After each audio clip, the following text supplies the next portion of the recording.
The sun hung low over the dusty horizon of Cielo Creek, a small border town that most maps forgot. It was a place where time seemed to move slower, where the desert wind carried whispers of both peace and danger. On the eastern edge of town, three men gathered on a weather-beaten porch, their eyes constantly scanning the landscape with a vigilance that never truly left them. Frank Morales, 73 and still stray-backed as an oak, rocked gently in his chair, the wood creaking beneath him in rhythm with his movements. His weathered hands, spotted with age but steady as ever, cleaned a pair of binoculars with practiced precision. Vietnam had left its mark on him, not just in the Purple Heart he kept in a drawer or the shrapnel still lodged near his spine, but in the way his eyes never stopped moving, cataloging, assessing. Movement, Southwest Ridge, he said quietly, his voice gravelly from years of barking orders and jungle humidity. Probably just Martinez checking his cattle, but I don't like the dust pattern. James Cooper, 58, nodded without speaking. The Gulf War veteran adjusted his baseball cap and raised his own high-powered optics. Unlike Frank's weathered appearance, James carried his military bearing more subtly, in his perfect posture and the methodical way he surveyed their surroundings. Desert Storm had taught him that intelligence was often the difference between life and death. Two vehicles, he confirmed after a moment. One's definitely Martinez. The other I don't recognize. He lowered his binoculars, revealing eyes that had seen Iraqi tanks burning against the night sky. New plates, tinted windows. Not local. The third man, Miguel Ramirez, stepped out from the shadow of the porch. At 45, he was the youngest of the trio, but Afghanistan and Iraq had aged him beyond his years. The former Army Ranger moved with a quiet economy that spoke of countless missions where silence meant survival. Third time this week, Miguel said, his voice soft but intense. They're getting bolder. He carried no visible weapon, but the slight bulge under his light jacket told a different story. His prosthetic leg, a souvenir from an IED outside Kandahar, made a barely perceptible sound as he shifted his weight. The three men hadn't started out as friends. It was the veterans of Foreign Wars Hall that had brought them together. 3 generations of American warriors finding common ground and shared experiences that civilians could never truly understand. What began as occasional nods of recognition had evolved into a brotherhood forged not just by past conflicts, but by a growing awareness of the new war creeping toward their adopted home. "Coffee's getting cold," Frank announced, though none of them moved to retrieve their mugs from the small table nearby. The ritual of morning surveillance had become more important than the ritual of morning coffee. "Miguel, you heard anything from your cousin at Border Patrol?" Miguel's jaw tightened. "Jorge says they're stretched thin. Caught a major trafficking operation near El Paso, so resources are diverted. We're on our own for at least a week." James made a note in the small waterproof notebook he always carried. Gulf War intelligence habits died hard. That makes 3 weeks this month. Convenient timing for our visitors, wouldn't you say? Frank nodded, his eyes never leaving the horizon. Charlie used to create diversions like that in the A Shao Valley. Draw forces to one sector, then hit another. The old name for Vietnamese forces slipped out occasionally, a linguistic ghost from another time.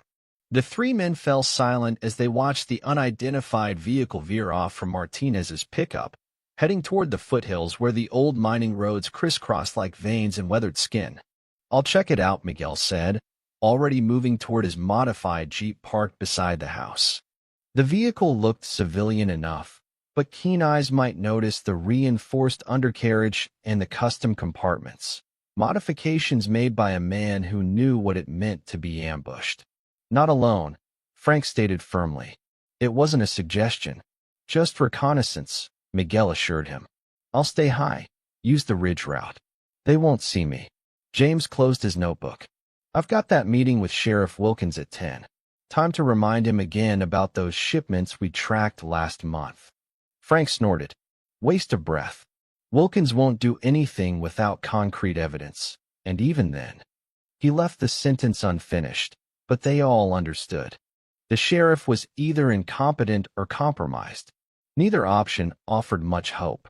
As Miguel drove away, Frank retreated into his modest home, returning moments later with a worn shoebox. James knew what it contained. Frank's military mementos, kept not for nostalgia, but as a reminder of lessons learned at terrible cost. "Never thought I'd need these again," Frank murmured, removing a set of topographical maps of the region. His thick fingers, once nimble enough to disassemble and reassemble an M16 blindfolded, traced the contours representing the mountains to the west. Been marking their movements. Patterns emerging. The map was dotted with small red XS, each dated in Frank's precise handwriting. The marks had started sparsely, just 1 or 2 a month at the beginning of the year. Now they clustered like an infection spreading across the paper landscape. "They're establishing a corridor," James observed, professional analysis overtaking any emotion in his voice. "Using the old McGrady Ranch as a staging area, most likely." Frank nodded grimly. 20 miles from town, abandoned for years. Good cover, multiple escape routes. He pointed to several trails that weren't on official maps. These were old smuggling routes during Prohibition. But they've been cleared for use again. Their strategic assessment was interrupted by the arrival of a battered pickup truck, dust billowing behind it as it came to a stop beside the house. Ellie Cooper, James's daughter, emerged with a cardboard box of groceries. "You old warhorses still plotting world domination," she called out with affectionate exasperation. At 32, Ellie had her father's analytical mind, but her mother's warmth. As the local elementary school principal, she had her finger on the pulse of the community in ways the veterans appreciated. "Just enjoying the view," James replied, quickly rolling up the map. Though Ellie knew about their concerns, they tried to shield her from the details. Ellie wasn't fooled. Martinez stopped by the school yesterday. Said his north fence was cut again. 2 calves missing this time. She hefted the grocery box. Also said he saw unfamiliar men with technical equipment on the ridge. Not hikers or hunters. Frank and James exchanged glances. Information was currency in any conflict, and Ellie had proven herself a valuable asset. "Anything unusual at the school?" Frank asked, taking the box from her and heading inside. Ellie followed, her expression darkening. 2 new students enrolled last week. Their paperwork's perfect, too perfect. And the older one, Diego, has a satellite phone. Not exactly standard equipment for a 5th grader. Inside the modest house, maps and notes covered one wall of what should have been a dining room. A police scanner hummed quietly in the corner. 3 laptops of varying ages sat on a table, surrounded by notebooks filled with observations, times, dates, license plates. "You think they're using kids now?" James asked, his voice tight with controlled anger. "As cover, maybe," Ellie suggested. "The family story doesn't add up. Says they're from Nogales, but the children don't know basic landmarks from there." Frank began unpacking the groceries with military efficiency. Cartel's adapting. Using families as fronts isn't new, but bringing them this far north, establishing them in communities. He shook his head. "They're playing a longer game." The screen door banged open as Miguel returned, his expression confirming their suspicions before he spoke. 6 men at the Northridge. Military-grade communication equipment. They're setting up observation posts with clear sightlines to the highway and the main road into town. James's phone vibrated with a text message. "Sheriff canceled our meeting," he announced, unsurprised. "Says he's been called to a county budget session." "Convenient," Frank muttered. "There's more," Miguel continued, accepting the glass of water Ellie handed him. "They've got new weapons. Not the usual cartel arsenal. Saw at least 2 men with modified M4S, high-end optics. These aren't just street soldiers." For a moment, the only sound was the quiet hum of the ceiling fan pushing hot air around the room. Each man retreated into his thoughts, calculating threats, opportunities, vulnerabilities, minds shaped by different wars applying old lessons to a new battlefield. "Ellie," James said finally, breaking the silence. "I think it's time you took that conference invitation in Phoenix." His daughter crossed her arms. "I'm not running, Dad." "Not running," Frank interjected. "Strategic redeployment." We need someone on the outside if things go sideways. Miguel nodded in agreement. You're our link to the state authorities. Sheriff won't help, but your connections with the education board might get attention. Ellie looked at each man in turn, seeing beyond their calm exteriors to the tension underneath. These men had become her extended family after her mother died. Frank, with no family left, had become like a second father. Miguel, whose own family never quite understood what he'd been through, found in their company a place where he didn't have to explain his nightmares.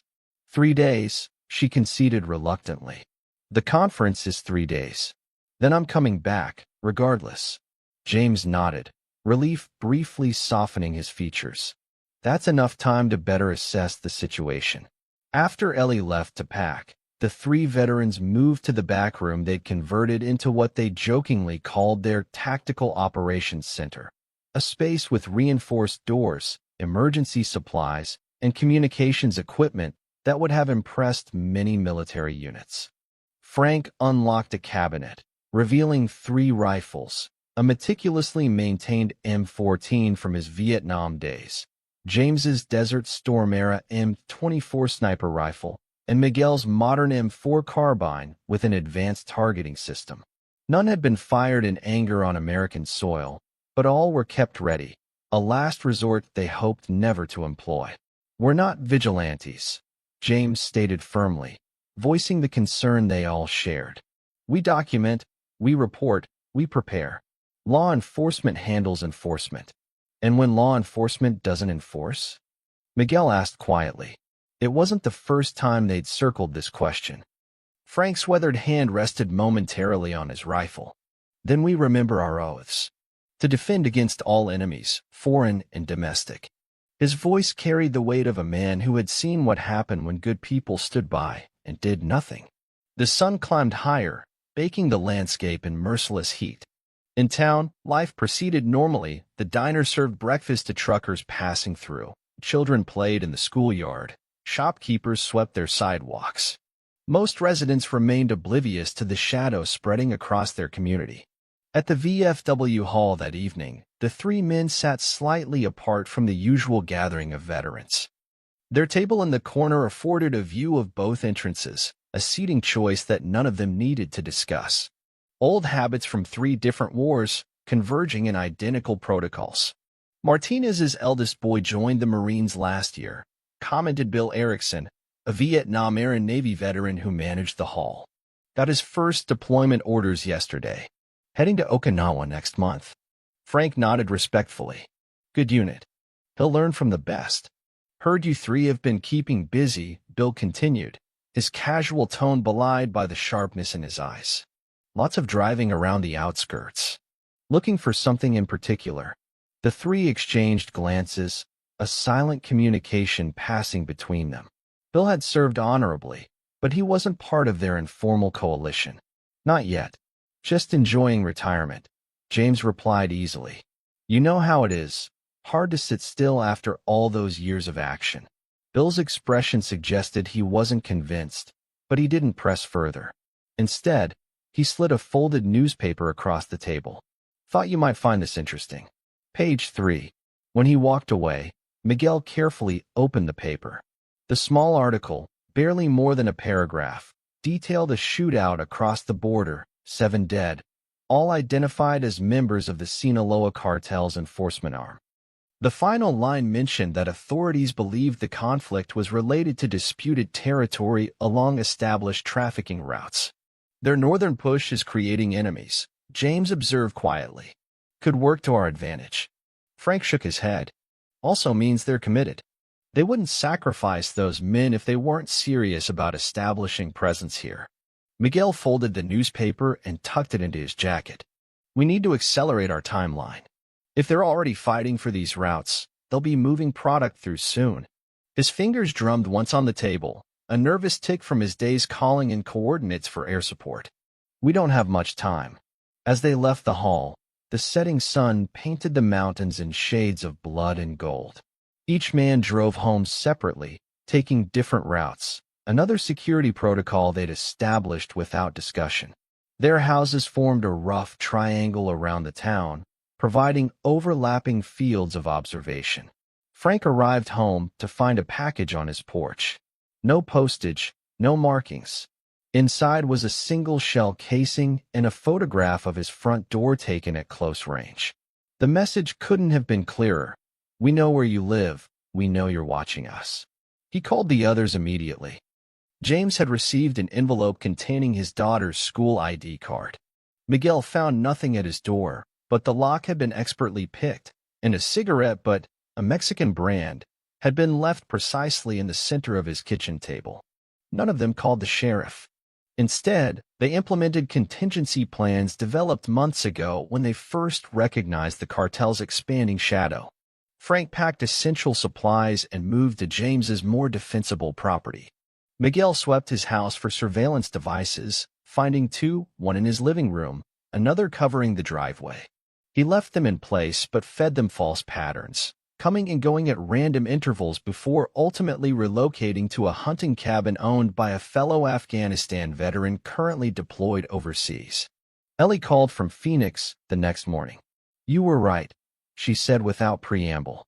"I showed those school enrollment forms to my contact at the State Department of Education. The authentication codes are real but belong to a different district. Someone has access to official documentation.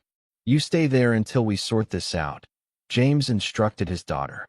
"Dad, 3 teachers didn't show up for work today," Ellie continued, her voice tight with worry. "All received threatening messages. All had reported concerns about those new students." After the call, the 3 veterans gathered at their fallback location, an old barn converted into a workshop on the property of a deceased Marine they'd all respected. The man's widow, understanding more than she let on, had given them permanent access without asking questions. They're clearing obstacles, Miguel assessed, cleaning his sidearm with practiced movements. Neutralizing potential interference through intimidation. Frank nodded grimly. Classic first phase of territory acquisition. Identify opposition, eliminate or compromise it, establish observation, then move in operational assets. "We've got maybe 48 hours before they escalate," James added, spreading out a detailed map of the county. "Their reconnaissance is almost complete. Next comes the actual operation."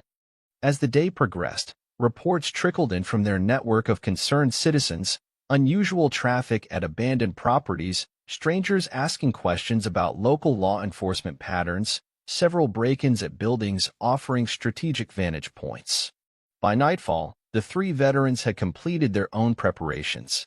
Equipment was checked, communications protocols established, fallback positions identified. None of them slept more than a few hours, taking watches in rotation, a routine as familiar to them as breathing. They had fought in different wars, in different decades, against different enemies. But as the first light of dawn revealed dust clouds approaching from the south, they recognized the familiar rhythm of conflict beginning anew.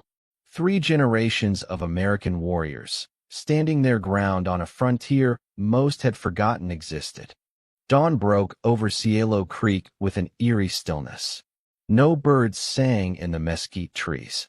No coyotes called from the hills. Even the wind seemed to hold its breath.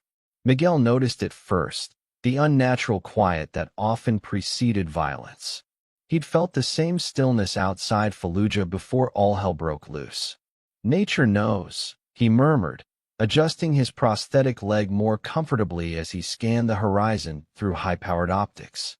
From his vantage point on the water tower, a relic from the 1950s that still served the town, he had clear sight lines in all directions.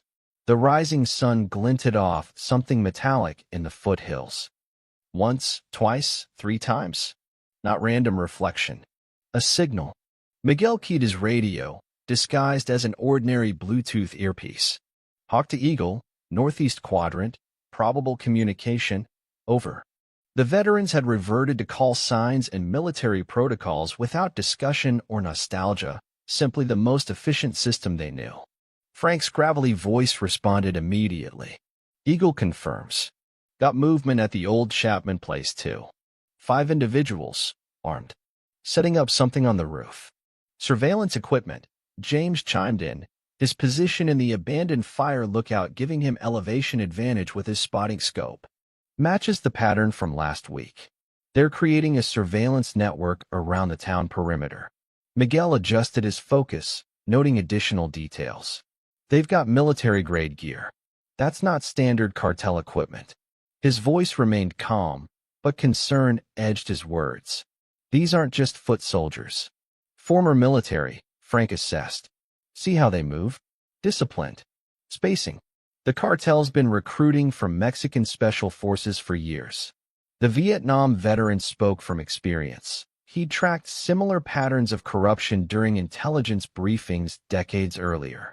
Some enemies changed uniforms, but never tactics. The three veterans had been monitoring increased cartel activity for months. What began as occasional suspicious vehicles had evolved into a clear pattern of encroachment. Now, their worst fears were materializing, a sophisticated operation establishing infrastructure around their community. Ramirez! The shout from below startled Miguel. Sheriff Wilkins stood at the base of the water tower, his expression thunderous. What the hell are you doing up there? Miguel descended with practiced efficiency, hiding his irritation behind a neutral expression. Morning, Sheriff. Just enjoying the sunrise. Wilkins was not amused. With military-grade binoculars? Save it, Ramirez. I've got complaints about you and your war buddies playing soldier all over my jurisdiction. Complaints from whom, exactly? Miguel kept his tone respectful despite the sheriff's hostility. That's none of your business. Wilkins stepped closer, lowering his voice. Listen carefully. This is a peaceful community. We don't need paranoid veterans stirring up trouble where there isn't any. Miguel met the sheriff's gaze without blinking. With respect, sir, trouble's already here whether you acknowledge it or not. I know exactly what happens in my county, Wilkins snapped. And I don't need 3 PTSD cases creating problems. Stand down. That's not a request. As the sheriff stormed back to his cruiser, Miguel quietly photographed the vehicle's license plate, a habit from his intelligence-gathering days. Something about Wilkins had changed in recent months. The once diligent lawman now actively discouraged investigation into suspicious activities. By mid-morning, the three veterans regrouped at Frank's new location, comparing observations and photographs. James spread satellite imagery across a makeshift table, marking recent cartel positions with red pins. They've established observation posts covering all major roads, he summarized. These positions here and here give them early warning of any law enforcement approach. His finger traced potential routes. And they've compromised our local authorities, at minimum through intimidation. Frank nodded grimly. Classic insurgency tactics. Control the terrain, neutralize official response, isolate the population. He'd seen the same strategies in Southeast Asia, though with different players. Question is, what's their objective? This is too elaborate for standard drug trafficking. Miguel pulled out his phone, displaying photographs of trucks they'd observed arriving at the abandoned mining complex. These aren't just transport vehicles.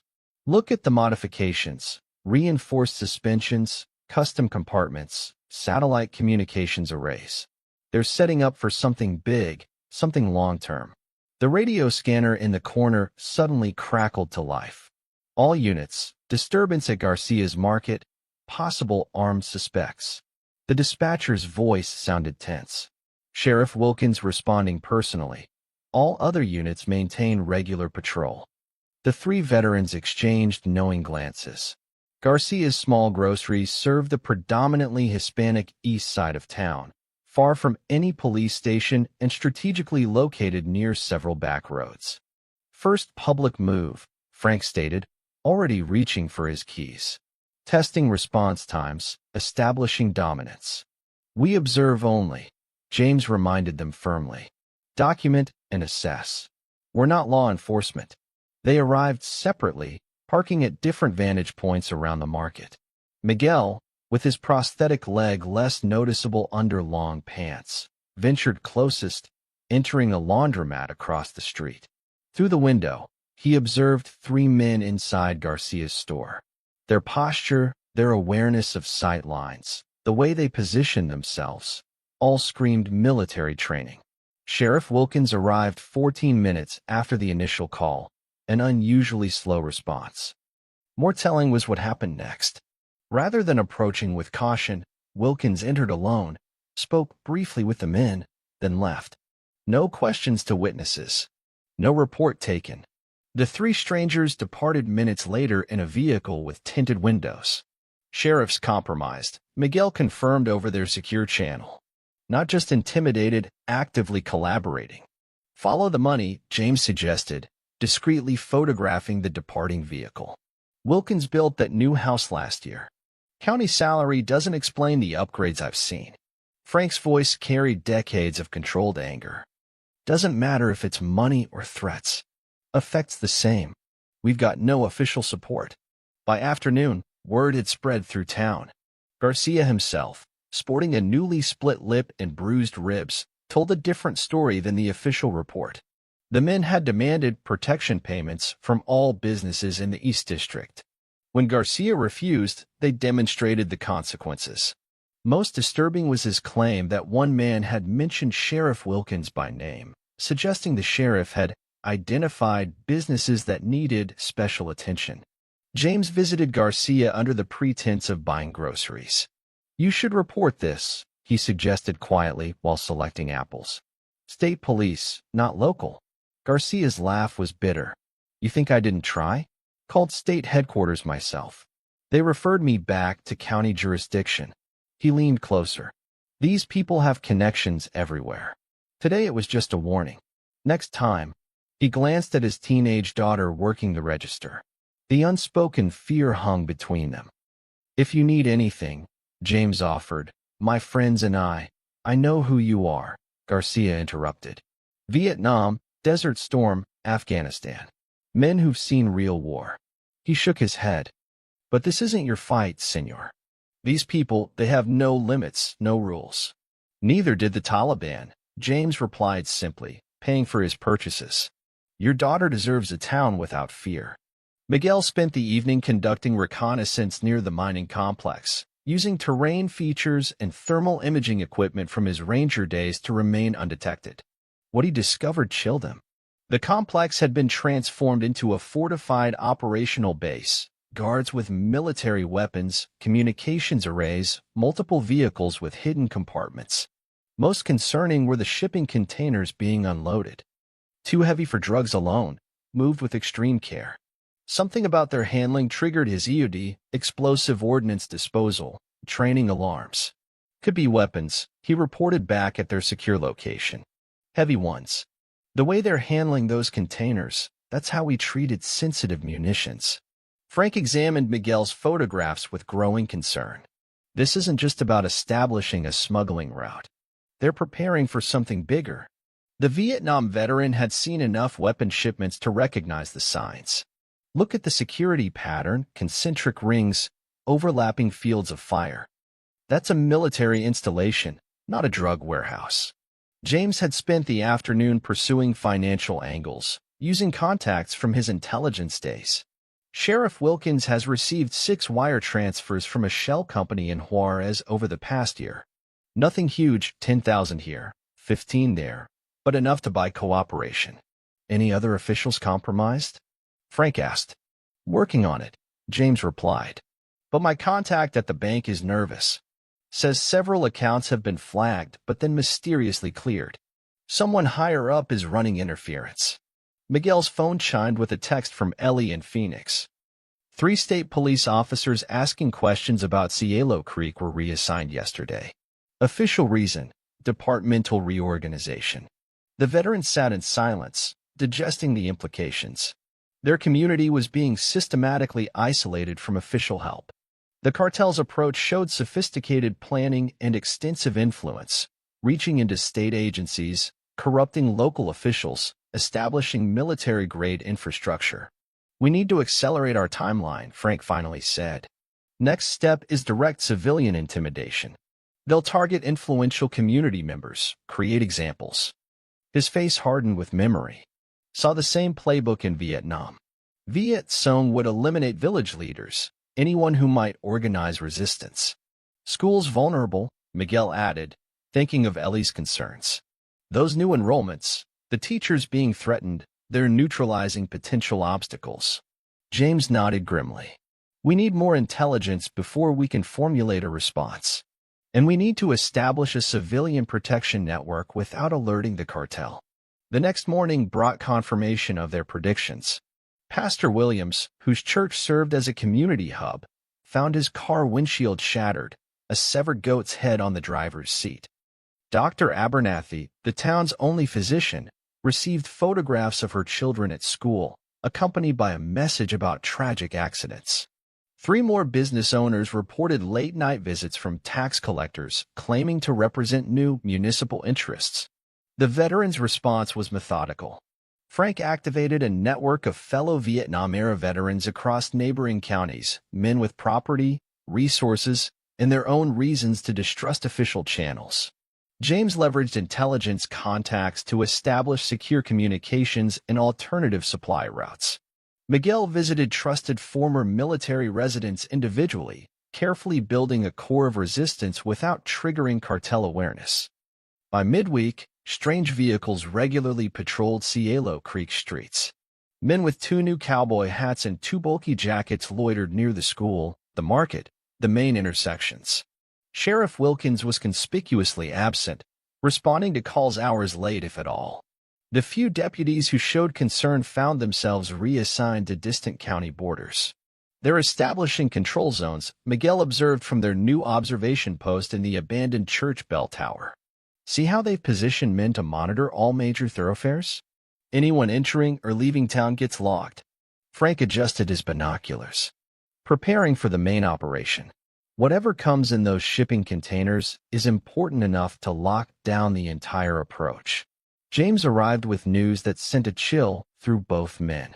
My banking contact disappeared.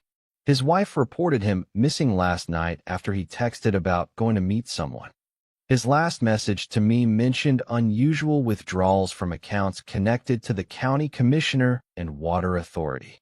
The implication was clear. The corruption reached beyond the sheriff, compromising multiple levels of local government. The cartel wasn't just establishing a presence. They were effectively taking control of the entire town's infrastructure. That night, as a rare thunderstorm brought momentary relief from the desert heat, the veterans witnessed the first direct confrontation. Amid lightning flashes, they observed 3 cartel vehicles surrounding Martinez's ranch house. Even through rain-streaked optics, they could see figures dragging the rancher from his home, the muzzle flashes of warning shots fired into the air. They're making an example, Frank stated grimly.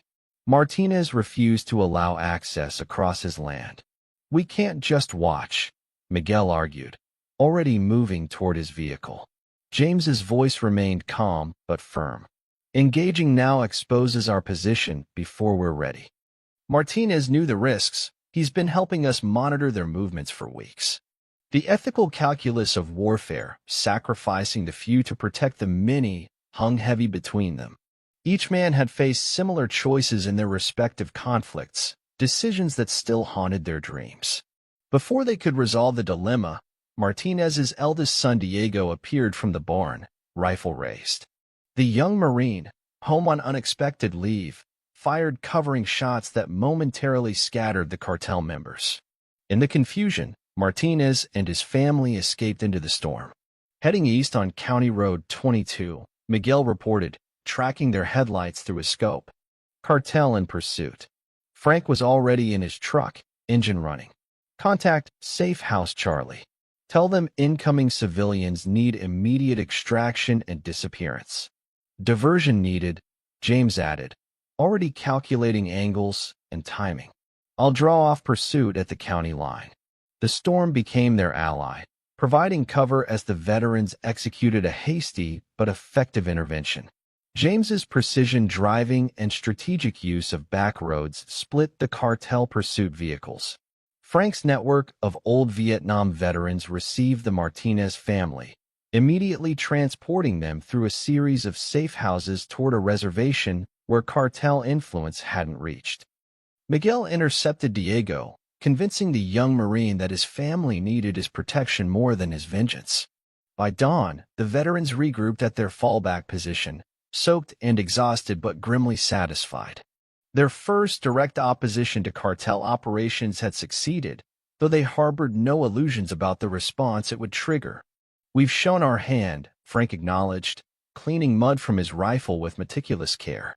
"They'll accelerate their timeline now." James nodded. "And they'll come looking for whoever helped the Martinez family. We need to disperse, maintain communication blackout except for emergency protocols." Miguel checked his watch. "Truck convoy left the mining complex 20 minutes ago. 6 vehicles, heavy security. Whatever operation they're planning, it's starting now." The radio scanner squelched static before Sheriff Wilkins's voice came through, uncharacteristically urgent. "All units, roadblocks on all highways entering Cielo Creek. ID check for all vehicles. Searching for suspects in Martinez kidnapping case." Frank's bitter laugh held no humor. "Kidnapping? That's rich." He switched off the scanner. "They're locking down the town, controlling narrative. Next they'll start searching houses, using the sheriff's authority as cover. Then we use it against them," Miguel suggested, his ranger training evident in his thinking. "They expect resistance to come from outside. They've prepared for that. But they're not looking inward." James understood immediately. "We're already inside their perimeter." Frank nodded slowly, memories of long-ago insurgency tactics resurfacing. "We become the ghosts. Use their focus on external threats as cover for internal disruption." The plan took shape quickly, born of 3 different generations of warfare, but merging into a cohesive strategy. They would not confront the cartel directly, not yet. Instead, they would observe, document, and selectively disrupt operations while building their network of resistance among trusted community members. As the veterans dispersed to their assigned positions, a convoy of unmarked vehicles entered town from the south, sleek SUVs with government plates but no agency identification. Men in tactical gear but no uniforms established a command post at the sheriff's office. "Cartel's bringing in their heavy hitters," Miguel observed from his concealed position across the street. "Professional enforcers, probably former military or police." Frank's voice came through their secure channel. "Confirms our assessment.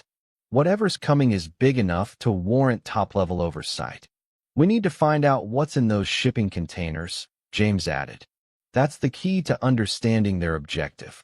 As midday approached, cartel presence throughout Cielo Creek intensified. Men with barely concealed weapons patrolled streets in pairs. Vehicles with tinted windows parked at strategic intersections. The school announced an unexpected closure due to water main repairs. Most ominously, the sheriff's department issued an emergency bulletin about armed and dangerous fugitives in the area, warning citizens to report any suspicious activity, especially regarding 3 specific men: a Vietnam veteran, a Gulf War intelligence officer, and an Afghanistan ranger. The cartel had identified its opposition. The veterans had become targets in their own hometown. The coming conflict was no longer hypothetical, it was imminent. Miguel watched cartel soldiers establishing a checkpoint near the town center, their weapons and tactics betraying professional training. "Just like Ramadi," he murmured, remembering similar enemy checkpoints in Iraq. "Control movement, isolate resistance, establish dominance." Frank's voice carried the weight of experience across decades of conflict. Different war. Same enemy. Men who prey on the innocent. James completed the thought, his Gulf War experience bridging the generations. Different battlefields. Same mission. Protect what matters. 3 veterans, shaped by different wars across 40 years of American military history, prepared to draw a line against an enemy who had brought foreign violence to their adopted home. The encounter had begun. The challenge would soon follow. The night descended over Cielo Creek like a shroud. No streetlights illuminated the roads. A power substation malfunction had plunged the town into darkness 2 hours after sunset. The official explanation from the utility company mentioned equipment failure, but the veterans recognized the tactical advantage darkness provided for what was coming. Frank positioned himself in the abandoned water treatment building overlooking the eastern approach to town. The dilapidated structure offered excellent sight lines, while keeping him hidden from patrol vehicles that regularly swept the area with spotlights. His M14 rifle, a weapon he'd trusted since Vietnam, rested beside him, loaded but safety on. He wasn't here to engage. Not yet. Tonight was about intelligence gathering. Eagle in position, he murmured into his secure radio. Eastern Quadrant locked down. For checkpoints visible, rotating patrols every 12 minutes. James's voice responded from his concealed position in the church bell tower. Hawk confirms. Western approaches secured by 6-man teams. They've got night vision equipment, military grade. These aren't street thugs. Miguel completed their surveillance triangle from the roof of the abandoned textile factory. Raven in place. Southern corridor shows heavy vehicle movement. Counting 9 transport trucks moving north toward the mining complex. Heavy escort. The veterans maintained communication silence for the next 20 minutes, each documenting cartel positions, personnel, and equipment. Their years of military training made the task second nature, counting vehicles, identifying weapons, noting command structures. Different wars had taught them the same fundamental truth. Knowledge preceded victory. Movement at the sheriff's office, James reported. Wilkins meeting with 3 SUVs of new arrivals. Professional types, not muscle. His high-powered scope captured details invisible to the naked eye. Briefcases exchanging hands. Maps being reviewed. Frank's jaw tightened. Planning phase for whatever operation they're implementing. Question remains, what's in those shipping containers? Drug volume doesn't justify this level of security. Miguel's voice interrupted with sudden urgency. Multiple vehicles converging on the school. Armed personnel deploying perimeter security. They're establishing a base of operations in the gymnasium. James shifted his spotting scope toward the school complex. Confirmed. Equipment being unloaded. Looks like communications gear, generators. He paused. And weapons cases. Military style, probably Mexican Army origin. Frank processed this development with growing concern. The school's strategic location near the center of town, its multiple access points, and large capacity made it an ideal command center. More disturbing was the symbolic message controlling the community's most vulnerable and valued institution. They're moving faster than anticipated, Frank assessed. Full operational takeover, not just establishing a trafficking corridor. Different objective than we thought, Miguel agreed. This isn't just about moving product through. They're occupying Cielo Creek. The veterans' decades of combined combat experience recognized the pattern. Small border towns had strategic value beyond drug trafficking. They provided access points into the United States, staging areas for distribution networks, and places to launder money through legitimate businesses. A town with compromised law enforcement, isolated from major highways, made a perfect foothold for expanded cartel operations. We need to adjust our timeline, James said, the Gulf War intelligence officer already recalculating their options. They'll begin civilian control measures by morning. House-to-house searches, movement restrictions, communications monitoring. Frank nodded to himself in the darkness. Surveillance first, then direct action. We need to, his words cut off as brilliant spotlights suddenly illuminated the town square. A convoy of vehicles formed a perimeter as armed men established positions around the courthouse. A mobile generator hummed to life, powering floodlights and speakers. Sheriff Wilkins's voice boomed across the empty streets, unnaturally loud in the night silence. Attention citizens of Cielo Creek. This is Sheriff Wilkins. By order of the County Emergency Management Authority, a temporary curfew is now in effect due to credible terrorism threats. Remain in your homes.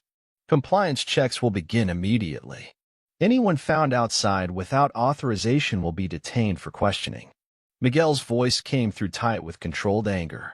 Using counterterrorism as cover. Classic insurgency tactic. We saw the same thing in Afghanistan. Taliban would declare security emergencies to justify movement control. Frank recognized the strategy from another era. Viet Cong used similar approaches in villages. Create a security crisis, offer protection, establish control mechanisms. Through their various observation points, the veterans watched as teams of armed men, some in sheriff's department uniforms, others in tactical gear without identification, began moving through residential neighborhoods. Doors were pounded on. Lights flicked on in homes. Residents were visible through windows, hands raised as their houses were searched. "They're looking for us," James observed, but also establishing dominance, demonstrating power over the community. Frank's radio crackled with an incoming transmission from their emergency channel, a local network of trusted citizens they'd quietly established over recent weeks. "This is North Star. They've taken Dr. Abernathy from her home. Said they needed medical support for an operation. Her nurse says she was frightened, but went willingly when they mentioned her children." Another call followed moments later. "West Point here. Pastor Williams and 3 church elders escorted to courthouse. Armed men calling it community coordination meeting." More reports flowed in. The bank manager, the grocery store owner, the high school principal, all key community figures, all removed from their homes under various pretexts. The pattern was clear. The cartel was neutralizing anyone with influence or authority, anyone who might organize resistance. "They're following the insurgency playbook to the letter," Miguel said grimly. "Eliminate leadership, isolate population, establish alternative governance." Frank's mind flashed back to similar operations he'd witnessed in Vietnam, villages where Viet Cong would remove elders, teachers, and local officials, replacing them with their own authority structure. It had been effective then. It would be effective now without intervention. Time to implement Contingency Plan Delta, he decided. The veterans had prepared for this possibility. While the cartel focused on controlling the town center, a quiet network activated at the edges of Cielo Creek. Trusted households, many with military veterans or family connections, implemented predetermined evacuation protocols. Small groups of elderly, children, and vulnerable residents began discreetly moving along routes specifically designed to avoid cartel checkpoints. Frank coordinated from his position, directing evacuees through his radio network. Eagle Nest to all points. Route 3 compromised. Divert to alternate B. Shepherd teams provide cover for transport groups. Shepherd teams, mostly younger veterans from Iraq and Afghanistan conflicts whom Miguel had recruited, established protective cordons around evacuation routes. They weren't heavily armed, just determined men and women with hunting rifles and knowledge of the terrain, ensuring their neighbors reached safety. James maintained overwatch, documenting cartel movements and redirecting evacuation groups away from patrols. Hawk to Convoy 4. Hold position. Patrol approaching your location from the north. ETA 30 seconds. Miguel had the most active role, moving between evacuation groups, providing direct guidance and occasionally direct intervention when cartel patrols came too close. His ranger training made him nearly invisible in the darkness as he helped families with children navigate drainage culverts and maintenance tunnels beneath the town's infrastructure. By midnight, nearly 200 residents had been evacuated to predetermined safe locations, primarily a network of hunting cabins, small ranches, and reservation land beyond cartel control. These weren't random choices. Each location had been carefully vetted, supplied, and secured through Frank's extensive network of Vietnam-era veterans across 3 counties. The cartel's response came swiftly as they detected the evacuations. Checkpoints multiplied. Patrols doubled. Sheriff Wilkins's voice again boomed across the town. "Attention! Unauthorized movement detected. All residents must remain in homes for security verification. Anyone attempting to leave town will be considered in collaboration with terrorist elements and treated accordingly." As if to emphasize the threat, gunfire erupted at the eastern checkpoint. Through his scope, Frank watched in horror as cartel gunmen fired over the heads of a family attempting to leave in their pickup truck. The vehicle was stopped, the family dragged out at gunpoint, driven away to an unknown location. "They're taking hostages now," Frank reported, his voice tight with controlled fury. "Family of 4, Rodriguez family from Oak Street. He forced himself to remain in position despite every instinct screaming to intervene. Decades of military discipline held him in check. The mission came first. Emotion was secondary. We need to accelerate, James decided. If they're taking hostages, phase 2 of their operation is beginning. Civilian control through fear. Frank agreed. Time for contingency, Echo. Direct disruption. The veterans had prepared for this possibility as well.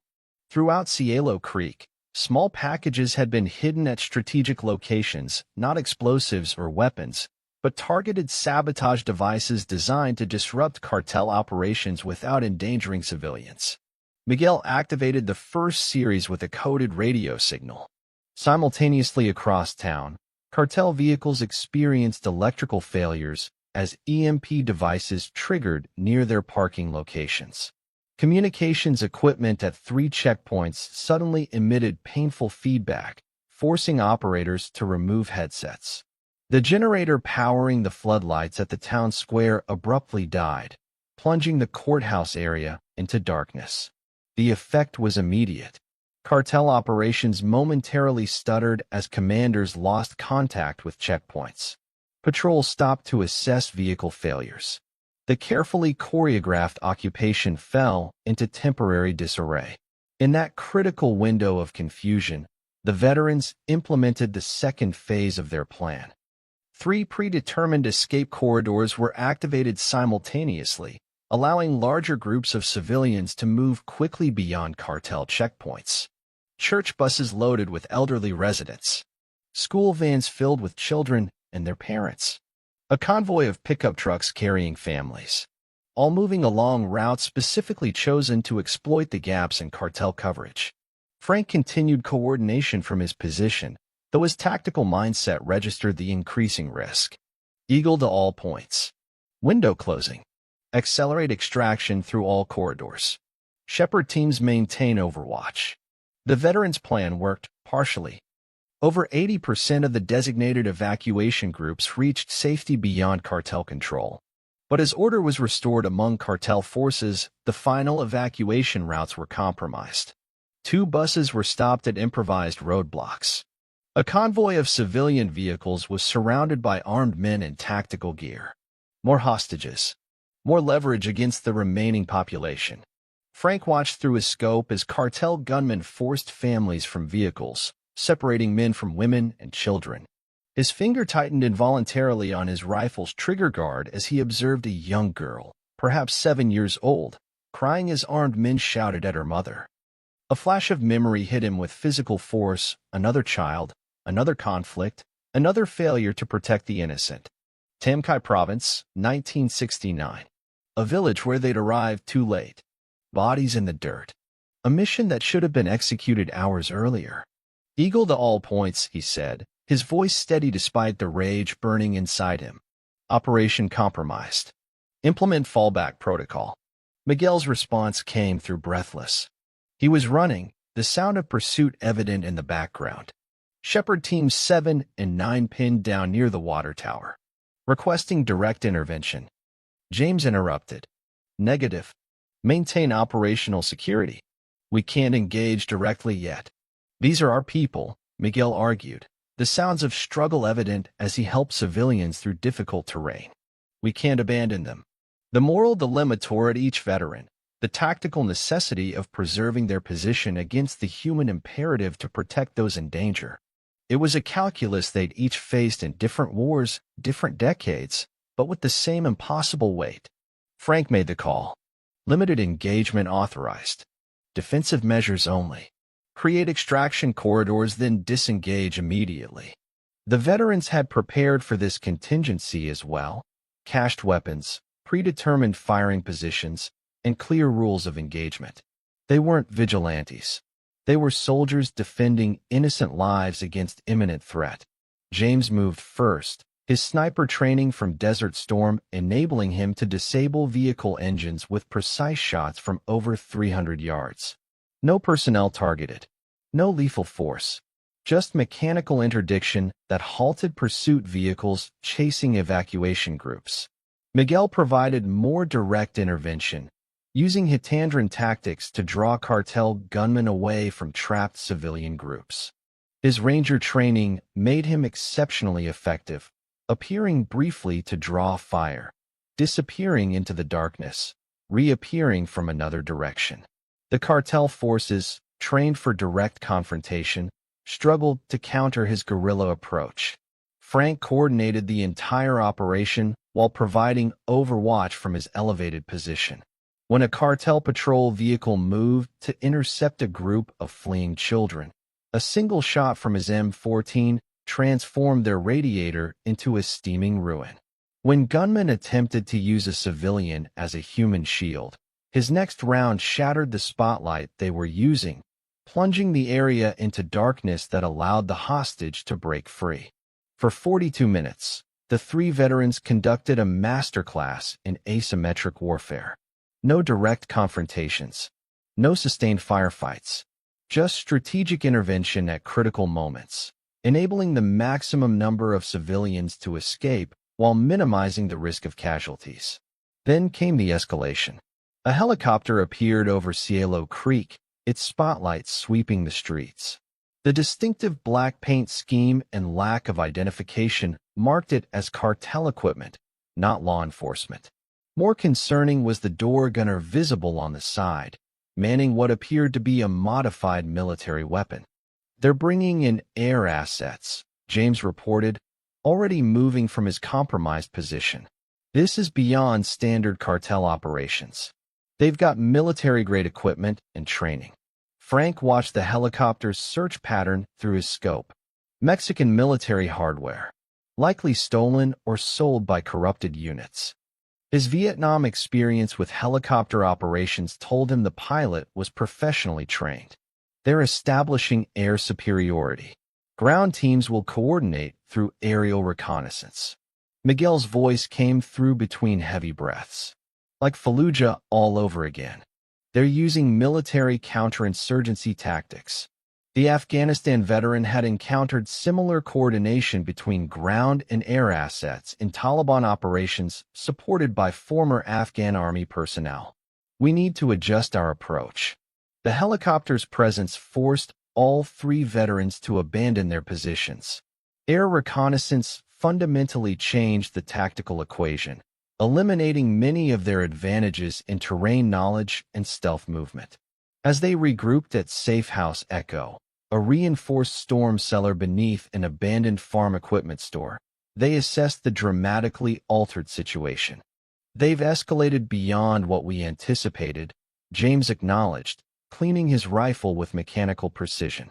"This isn't just about establishing a trafficking corridor or even controlling a border town.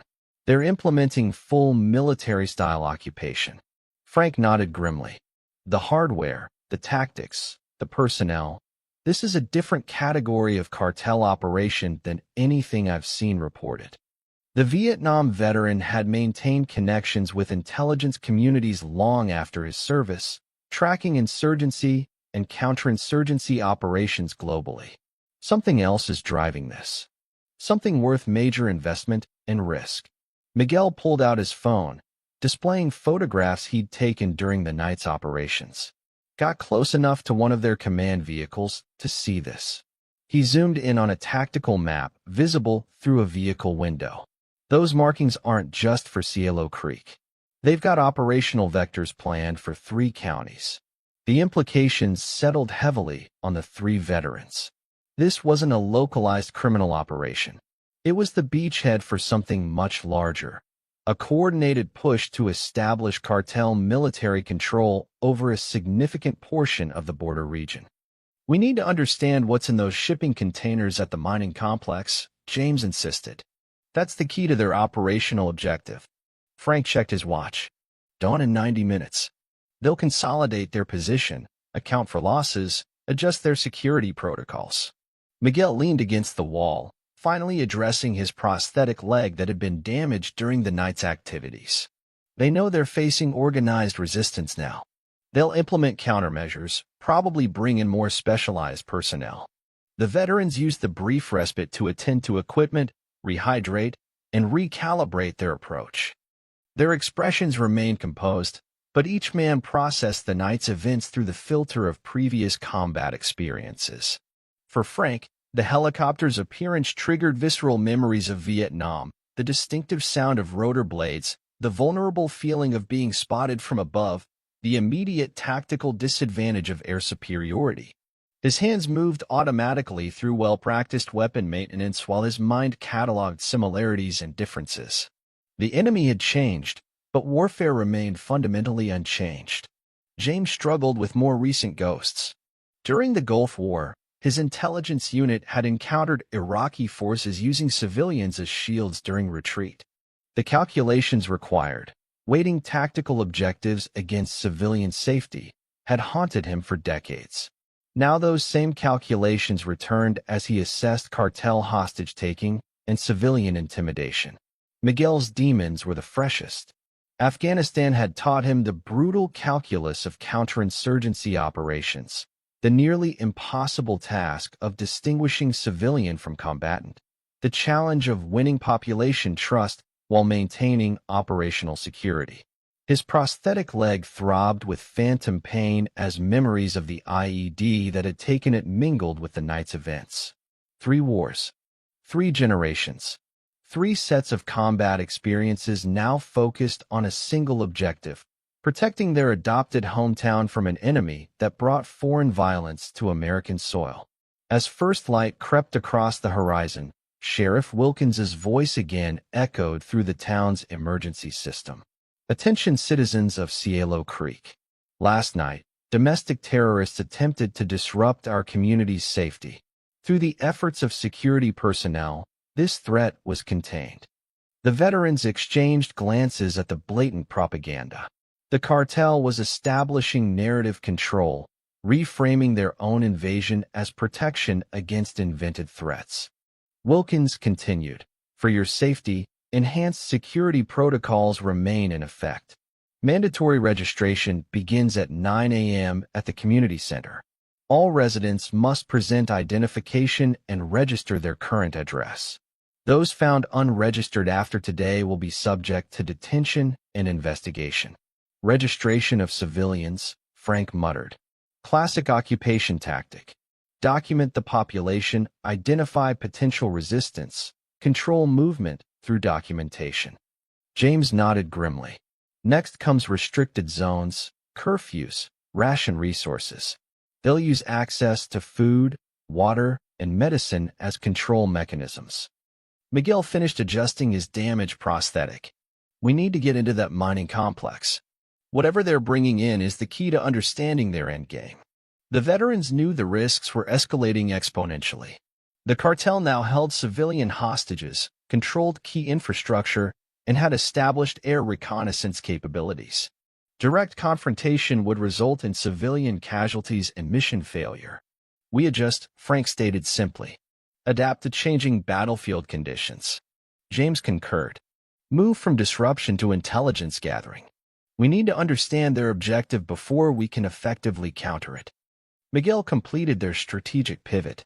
And we need outside support. This is beyond 3 veterans, no matter how experienced. We need to get evidence to federal authorities who aren't compromised. Their revised plan took shape quickly, drawing on 3 different eras of warfare but synthesizing into a coherent approach. Frank would activate his extended network of Vietnam veterans across the state, establishing a broader support infrastructure and communication channels to uncompromised authorities. James would focus on intelligence gathering, particularly penetrating the mining complex to identify the mysterious cargo. Miguel would maintain contact with evacuated civilians, ensuring their safety while organizing them into a structured support network.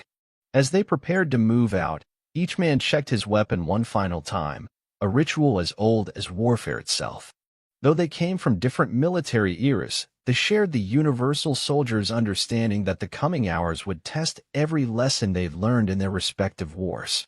Frank paused at the door, his expression darkening. One more thing.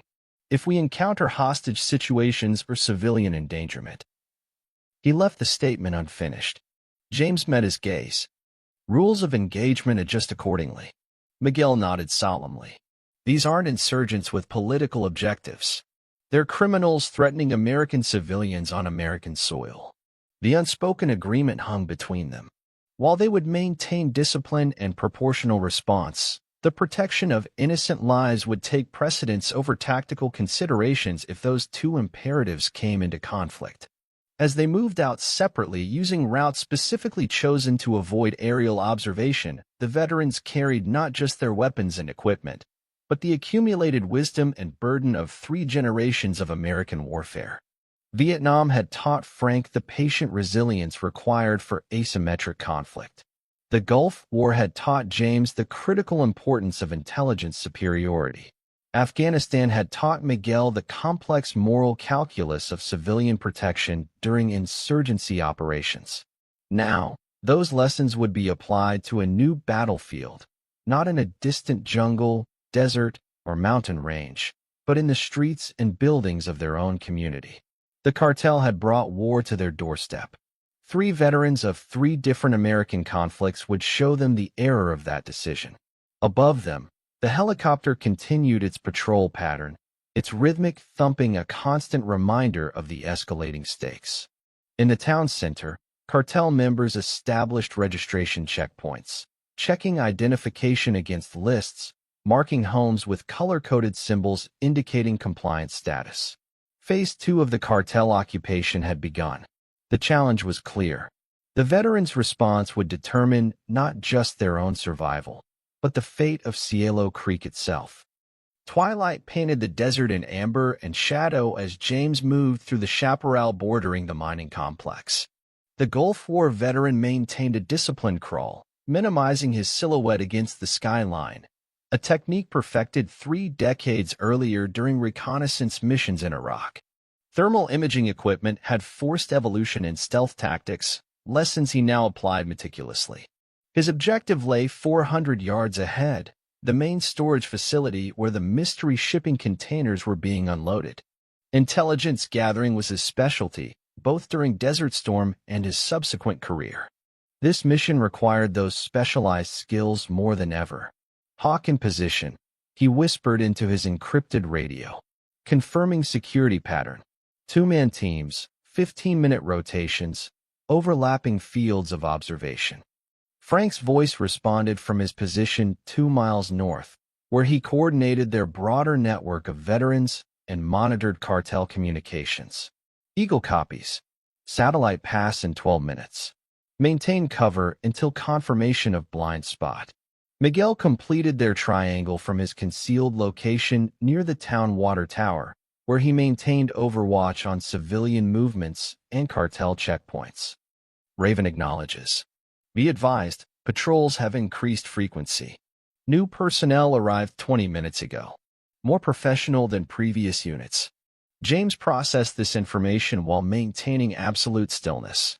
Only his eyes moved, cataloging guard positions, camera angles, patrol patterns. The mining complex had been transformed into a fortified compound with military-grade security, concentric perimeters, overlapping fields of fire, technical surveillance measures. Not standard cartel procedure for a simple drug operation. Package delivery confirmed, Miguel added. Aerial asset returning to base. The helicopter that had complicated their operations was finally withdrawing as darkness deepened, a tactical advantage they'd been waiting for. James checked his watch. The satellite pass Frank mentioned wasn't a military asset. Those were outside their reach. Instead, it was a commercial imaging satellite whose orbital path created a 12-minute window where the mining complex's northern perimeter would be unobserved from above. A small advantage, but critical for what came next. Window opening, Frank confirmed after several tense minutes. Execute Phase 1. James began his approach, using natural terrain features and calculated timing between security sweeps. His movement wasn't the aggressive rush of a younger soldier, but the deliberate, patient advance of an experienced operative who understood that speed created noise and noise created casualties. The fence surrounding the complex presented the first significant obstacle. In his younger days, James would have simply scaled it. Now, approaching 60, he used a different approach, locating the junction boxes, controlling the electronic security measures, and applying a specialized device that created a localized disruption. Not enough to trigger alarms, just enough to create a dead zone in the monitoring system. This technology hadn't existed during the Gulf War.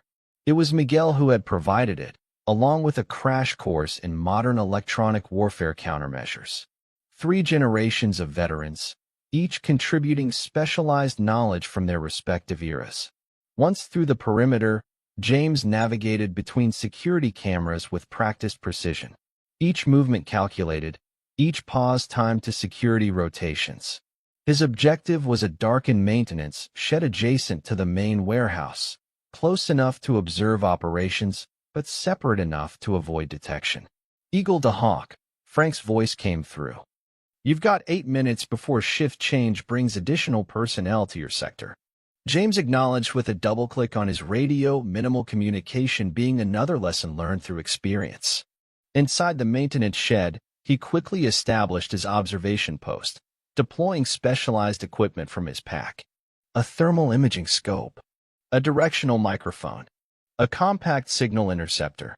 All tools that would have seemed like science fiction during Desert Storm but were now standard for intelligence-gathering operations. Through the slatted walls of the shed, he had a direct view of the warehouse's main bay doors. Inside, Cartel personnel were unloading the contents of one shipping container under bright industrial lights. James adjusted his scope, capturing clear images of the operation. Confirmation on package contents, he reported, his voice barely above a whisper. Not drugs. Not weapons. He focused more intently as workers removed protective packaging from large metallic components. Industrial equipment. Heavy machinery. He continued documenting as more items emerged from the container: specialized tools, technical manuals, compressed gas cylinders with hazard markings, chemical storage containers with international shipping codes, components for manufacturing facility. He assessed, capturing images through his scope. Industrial-scale production equipment. Frank's response carried concerned recognition. Production of what? James continued observing as workers assembled certain components under the supervision of what appeared to be technical specialists. Men in civilian clothes giving precise instructions, consulting detailed schematics, inspecting connections with professional scrutiny. Chemical processing equipment, James reported as the assembly took clearer shape. Industrial filtration systems, pressure vessels, specialized mixing equipment. His Gulf War training in identifying chemical weapons facilities triggered recognition, consistent with synthetic drug production, but much larger scale than typical operations. Miguel's voice betrayed his Ranger training: analytical, mission-focused, establishing domestic production rather than cross-border trafficking. Significant strategic shift. Frank completed the assessment. They're not just using Cielo Creek as a transit point. They're transforming it into a production center. The Vietnam veterans' experience with insurgent infrastructure development recognized the implications. Explains the level of investment. The military-style occupation. This isn't a temporary operation. It's a permanent installation. James continued gathering intelligence as workers unloaded more components. His directional microphone captured fragments of conversation, technical specifications, production timelines, capacity estimates. Most concerning were references to the chemist arriving tomorrow to oversee final assembly. Scale suggests production capacity for entire southwestern distribution network, James reported. They're eliminating cross-border vulnerabilities by establishing domestic manufacturing. Resource requirements? Frank asked. James focused on documents visible on a supervisor's clipboard. Water, electricity, chemical precursors, waste disposal. He documented what he could see.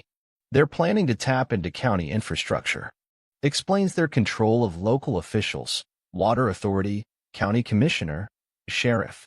The intelligence painted a disturbing picture, not just of criminal enterprise but of territorial occupation. The cartel wasn't merely establishing a foothold. They were implementing infrastructure for long-term control of the region, with Cielo Creek as the center of a new operational model that minimized cross-border vulnerabilities. James was about to withdraw when movement caught his attention. A black SUV with tinted windows arrived at the warehouse entrance. Several men in tactical gear established a security perimeter as a figure emerged from the vehicle. New arrival, James reported, adjusting his optics. Male, approximately 50, business attire, surrounded by security detail. He captured images as the man consulted with site supervisors, reviewing schematics and inspecting equipment with evident authority. Appears to be leadership, possibly cartel lieutenant or higher. The man turned toward the maintenance shed, giving James a clear view of his face. Visual identification confirmed. Alejandro Vega, former Mexican military intelligence, suspected cartel security coordinator. Frank's response was immediate. Priority target. Intelligence value critical. James acknowledged, continuing to document Vega's inspection of the facility. The man's military bearing was evident in his movement patterns and the deference shown by subordinates. Here was not just a cartel enforcer but a strategist, methodically examining security arrangements and operational progress. Hawk initiating extraction, James finally reported after gathering sufficient intelligence. Estimated return to rendezvous point, 40 minutes. The exit required even more patience than entry. Security had increased with Vega's arrival, with additional patrols and heightened vigilance. James used the same methodical approach, moving in careful increments between observation windows, timing his movements to patrol patterns. He was nearly clear of the complex when circumstances shifted dangerously. A sudden gust of wind blew dust across the perimeter, triggering a motion sensor he hadn't detected. Floodlights activated, illuminating the area where he had just been. Perimeter breach, Sector 7. A voice called out in Spanish. James immediately implemented emergency protocols, not rushing in panic, but accelerating his planned extraction while maintaining discipline. He activated one of the diversionary devices Miguel had provided, tossing it toward the opposite side of the compound. Seconds later, an impressive series of small explosions created the appearance of an attack from the southern perimeter. As security personnel rushed toward the diversion, James moved quickly along his predetermined escape route. Training overrode age-related limitations, his body remembering patterns of movement drilled into muscle memory decades earlier. Speed, cover, concealment, movement between visual obstacles. The fundamentals remained unchanged across generations of warfare. Eagle, Hawk is compromised, he reported. Implementing contingency Charlie. Frank's response was immediate. Acknowledged. Extraction team moving to alternate rally point.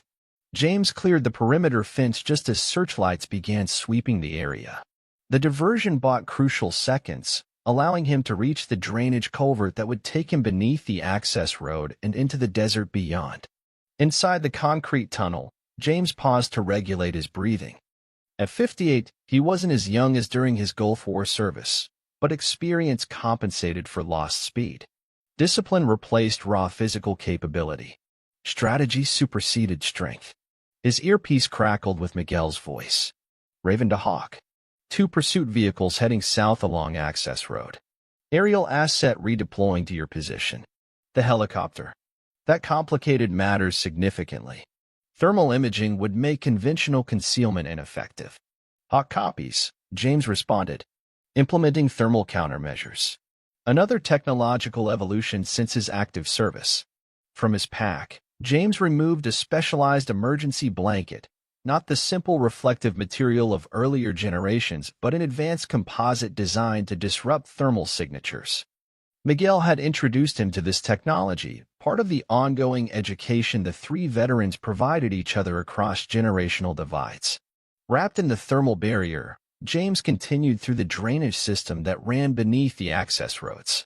His route had been carefully planned during previous reconnaissance, utilizing terrain features that provided both cover from observation and concealment from detection. The sound of the helicopter grew louder overhead, its searchlight sweeping across the desert landscape. James remained motionless during each pass, the thermal blanket masking his heat signature while natural terrain features concealed his position. Eagle to all points, Frank's voice came through as James continued his extraction. Significant movement in town. Military-style deployment patterns. They're establishing search perimeters. Miguel confirmed from his observation post. Multiple vehicles moving from checkpoints toward residential areas. House-to-house search patterns. The implications were clear. The cartel was implementing a full-scale response to the security breach, treating it as a significant threat to their operation rather than a minor peripheral incident. James's intelligence gathering had struck a nerve, confirming the strategic importance of what he'd discovered. Hawk proceeding to rendezvous, James reported, continuing his careful movement through the rough terrain. Information critical. Priority extraction required. Frank acknowledged. Eagle implementing contingency Delta. Extraction team standing by at waypoint 3. For the next 30 minutes, James navigated the challenging landscape, using every technique acquired across decades of military experience. When the helicopter passed overhead, he remained motionless beneath his thermal shield. When ground patrols approached, he utilized terrain features for concealment. When surveillance drones, a technology that hadn't existed during his active service, swept the area, he employed counter-surveillance techniques Miguel had taught him. Finally, he reached the extraction point, an abandoned hunting cabin 5 miles from the mining complex. Inside, Frank waited with 2 additional veterans from their extended network. Pursuit? Frank asked immediately. Contained, James confirmed, removing his equipment with practiced efficiency. Diversion worked. They're focusing search patterns south of the complex. Frank nodded, immediately turning to the intelligence James had gathered. Show me. James connected his specialized camera to a laptop, displaying the images he'd captured of the manufacturing equipment, the technical schematics, and most importantly, Alejandro Vega. Synthetic drug production facility, James explained. Industrial scale. Technical specifications suggest capacity for regional distribution. Not just methamphetamine, synthetic opioids, including fentanyl variants. Frank examined the images with the practiced eye of a veteran intelligence analyst. Projected output? Based on equipment capacity, enough to supply multiple states, James assessed. Billions in annual revenue. More importantly, eliminates cross-border trafficking vulnerabilities. Vertical integration of their entire operation. The Vietnam veteran nodded grimly. And Vega's presence confirms high-level cartel investment. This isn't a rogue operation, it's strategic infrastructure development. The radio crackled with Miguel's voice. Raven to all points. Situation escalating in town. They're implementing accelerated control measures. Detaining anyone unaccounted for in their registration records. Frank's expression hardened. Hostages. Affirmative, Miguel confirmed. Creating central holding area at school gymnasium. Approximately 40 civilians detained so far, including Dr. Abernathy and Pastor Williams. James studied the tactical map they'd established on the cabin wall, marking known cartel positions and civilian concentration points. They're consolidating control before full production begins. Once operational, they'll have established facts on the ground that make intervention more difficult. Frank made the decision they'd been moving toward since discovering the cartel's true intentions. Time to implement Phoenix Protocol. Phoenix Protocol, named for the mythical bird rising from ashes, represented their contingency plan for external intervention. The 3 veterans had always recognized their limitations against a cartel operation of this magnitude. They'd prepared accordingly, establishing secure channels to uncompromised federal authorities. Evidence packet assembled, James confirmed, transferring his gathered intelligence to encrypted drives while photographing key documents. Extraction route established.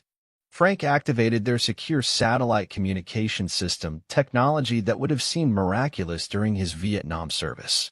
Making contact with Operation Lighthouse. Operation Lighthouse was their designation for a carefully cultivated contact in federal law enforcement, a decorated veteran now serving in a specialized border task force.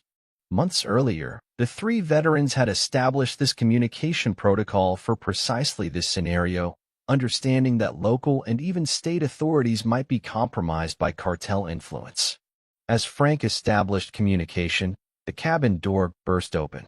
Miguel entered, his expression tense but controlled. Situation deteriorating rapidly, the Afghanistan veteran reported. They've accelerated hostage collection, implementing punitive measures against families of evacuated residents. James studied his fellow veteran closely. Miguel's prosthetic leg showed signs of strain from extended field operations. Blood had seeped through the fabric of his pants where the prosthesis connected, a painful reminder of his sacrifice in Afghanistan. Status of our civilian network?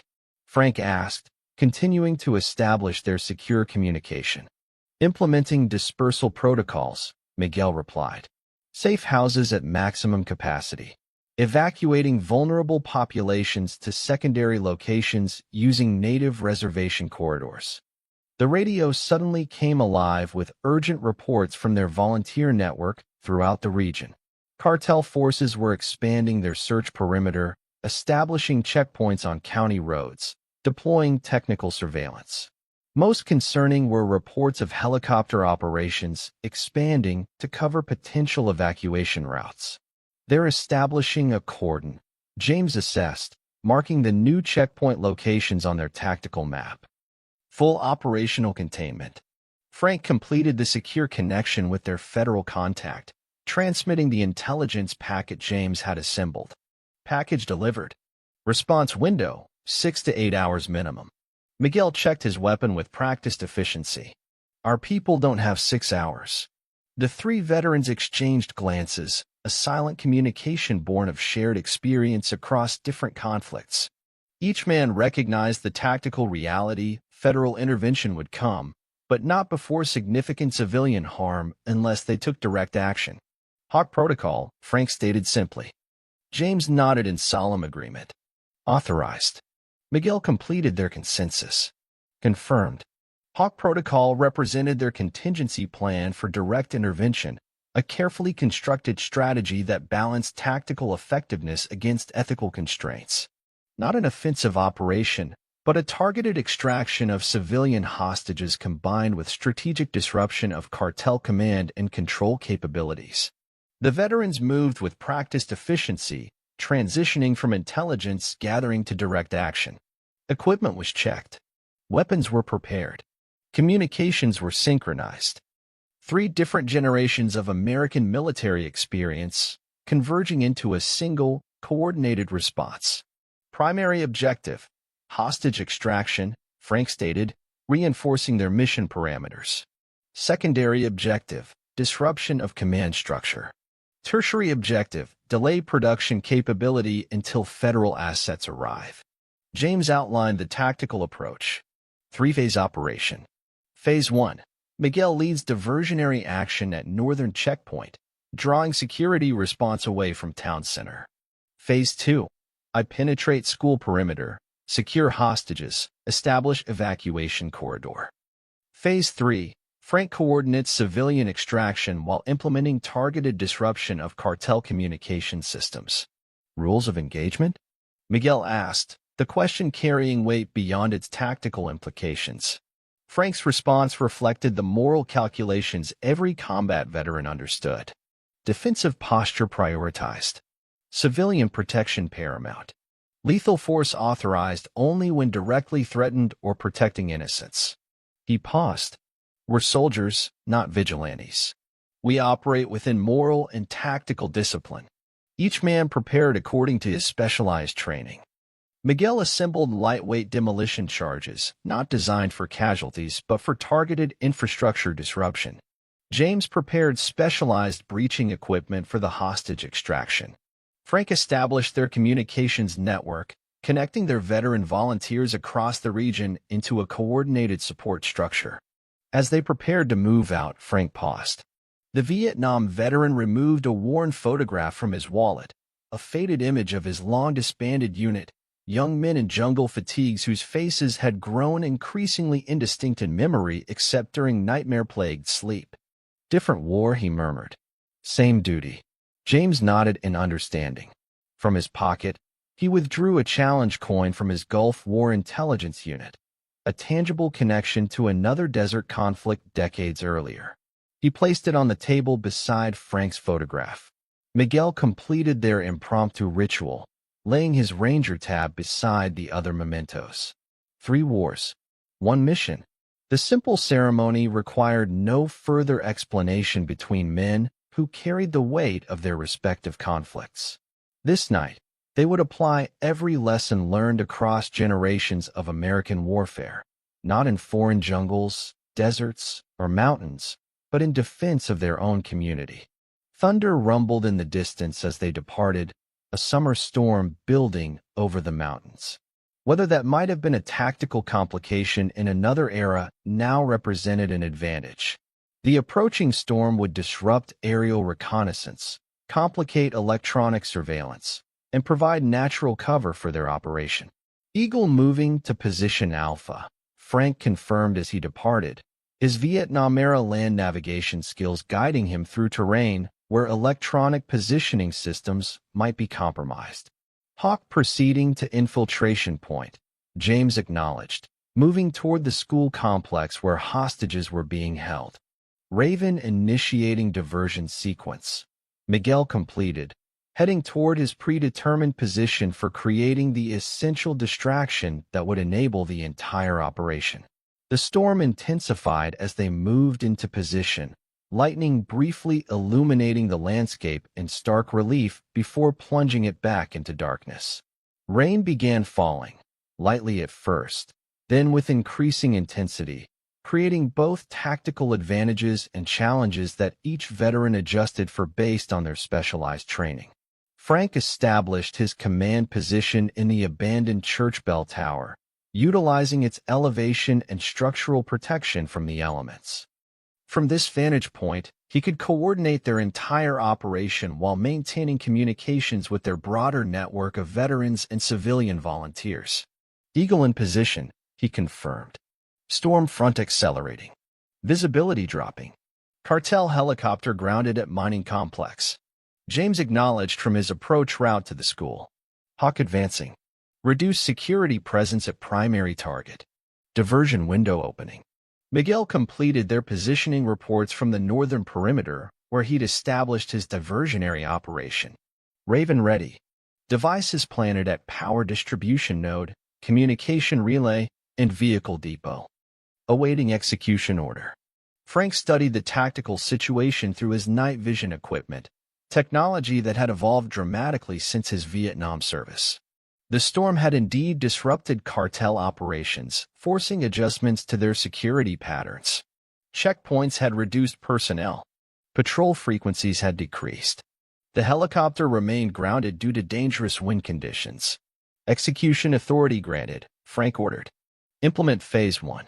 Miguel activated his diversionary devices in carefully planned sequence. First, the power distribution node exploded in a shower of sparks, plunging the northern section of town into darkness. 30 seconds later, the communication relay followed, disrupting cartel coordination capabilities.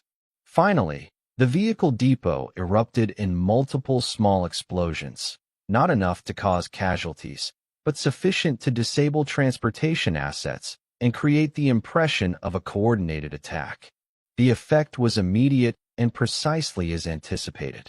Cartel forces responded according to standard security protocols, redirecting personnel from other positions to address what appeared to be a major breach of their northern perimeter. Vehicle headlights converged on the diversionary location. Radio traffic increased as commanders attempted to coordinate their response through compromised communications.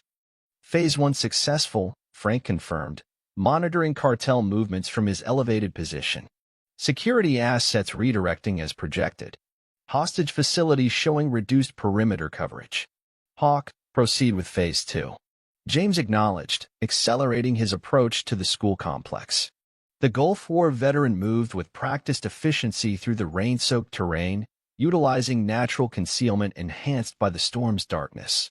His route had been carefully planned to exploit gaps in surveillance coverage, gaps that widened as security personnel were redirected toward Miguel's diversion. Reaching the school perimeter, James implemented specialized infiltration techniques developed during his intelligence career. Surveillance cameras were temporarily disabled with targeted electronic countermeasures.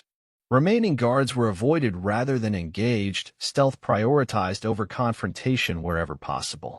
Inside the gymnasium, he found exactly what their intelligence had indicated: approximately 40 civilians detained under guard, including community leaders specifically targeted for their influence. Dr. Abernathy, Pastor Williams, the bank manager, the grocery store owner, all individuals whose cooperation or elimination was essential for cartel territorial control. Phase 2 initiated, James reported as he established his position in the gymnasium's equipment room, assessing guard disposition and civilian status. For armed personnel, standard security protocol, civilians confined to center court area. Frank acknowledged from his command position. Proceed with extraction. Support elements moving into position. James implemented the carefully rehearsed extraction plan. First, utilizing the building's fire suppression system to create confusion without endangering civilians. Next, employing targeted electronic countermeasures to disrupt the guards' communication devices. Finally, breaching the gymnasium floor with mechanical efficiency, not eliminating the guards, but temporarily incapacitating them through non-lethal techniques refined across decades of special operations. Facility secured, he reported exactly 4 minutes later. Civilians intact. Preparing for evacuation. Frank coordinated the next phase from his position, directing their volunteer network to establish the extraction corridor. Transport elements moving to position Charlie. Medical support standing by its safe house location. Meanwhile, Miguel maintained the diversion operation, implementing guerrilla tactics learned in Afghanistan to create the impression of a larger force. Strategic movement. Controlled engagements. Disciplined disengagement. The cartel forces, trained for direct confrontation, struggled to counter his asymmetric approach, particularly in deteriorating weather conditions that negated their technological advantages. Raven maintaining diversion. Miguel reported between controlled breaths. Enemy forces committed to northern sector. Command elements redirecting additional resources to my position. The operation proceeded with coordinated precision across all 3 phases. James secured the hostages and began their evacuation through predetermined routes. Frank coordinated the broader support network that would transport civilians to safety while implementing targeted disruption of cartel infrastructure. Miguel sustained the critical diversion that made the entire operation possible. 3 veterans. 3 generations of warfare experience. 1 seamlessly integrated operation. As the hostages were evacuated in small groups through the storm, James provided close protection, utilizing every technique developed across his military and intelligence career. His demeanor remained composed despite the high-stress environment, a calm presence that reassured traumatized civilians while maintaining tactical awareness. Second group clear, he reported as another segment of hostages reached the extraction vehicles. Proceeding with final element. Frank acknowledged while continuing to coordinate the broader operation. From his elevated position, he observed a concerning development, a convoy of vehicles departing the mining complex at high speed, heading toward the town center. Alert. Command elements mobilizing from secondary location, he warned. Estimated town center arrival, 12 minutes. Miguel responded immediately, adjusting his diversion to intercept this new threat. Raven repositioning. Will delay command convoy. The Afghanistan veteran moved with tactical precision despite his prosthetic leg, utilizing terrain features and the intensifying storm to establish an ambush position along the convoy route. His objective wasn't direct confrontation but targeted delay, creating obstacles and uncertainty that would slow the cartel's response without triggering escalation beyond their strategic parameters. When the convoy approached, Miguel implemented modern ambush techniques refined in Afghanistan's complex terrain, not attacking personnel, but disabling vehicles, not seeking elimination, but creating confusion, not pursuing victory, but buying critical minutes for the hostage extraction to complete. Convoy delayed, he reported several intense minutes later. Minimum 15-minute setback to their response capability. Frank acknowledged from his command position, where he monitored the entire operational theater while maintaining communication with their federal contact. Extraction proceeding on schedule. Final civilian groups clearing town perimeter. Phase 3 implementation authorized. Phase 3 represented the culmination of their operation, the strategic disruption of cartel command infrastructure and production capability. Not destruction but targeted delay, buying crucial hours for federal intervention to arrive. James completed the hostage extraction, ensuring the final civilians reached safety before implementing his component of Phase 3. Utilizing specialized knowledge of infrastructure vulnerabilities, he disabled key elements of the school complex that the cartel had converted into their command center, communications equipment, electronic security systems. Power distribution. Hawk element complete, he reported. Command infrastructure compromised. Estimated recovery time, 6 hours minimum. Frank implemented his component from his elevated position, utilizing specialized equipment to disrupt cartel communication across multiple frequencies simultaneously. Not permanent damage, but targeted interference, creating coordination difficulties that would compound their operational challenges. Eagle element complete, he confirmed. Communications disrupted across primary and secondary networks. Miguel completed the operation with the most technically demanding element, targeted interference with the mining complex's industrial infrastructure. Utilizing his specialized knowledge of modern systems vulnerabilities, he implemented a cascading disruption that would require significant technical expertise to reverse. Raven element complete, he reported as he extracted from his final position. Production capability delayed. Technical systems requiring specialized restart protocols.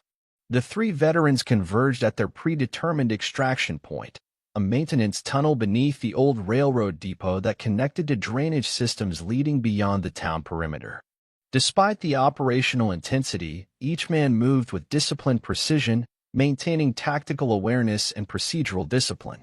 As they regrouped in the dimly lit concrete passage, their expressions reflected not triumph but solemn satisfaction. The operation had achieved its objectives with minimal force application. Civilians were secured. Cartel operations were disrupted. The crucial window for federal intervention was established. Status report, Frank requested as they moved through the drainage system toward their secondary rally point. All civilians extracted, James confirmed. Distributed across Safe House network according to protocol. Medical support addressing immediate needs.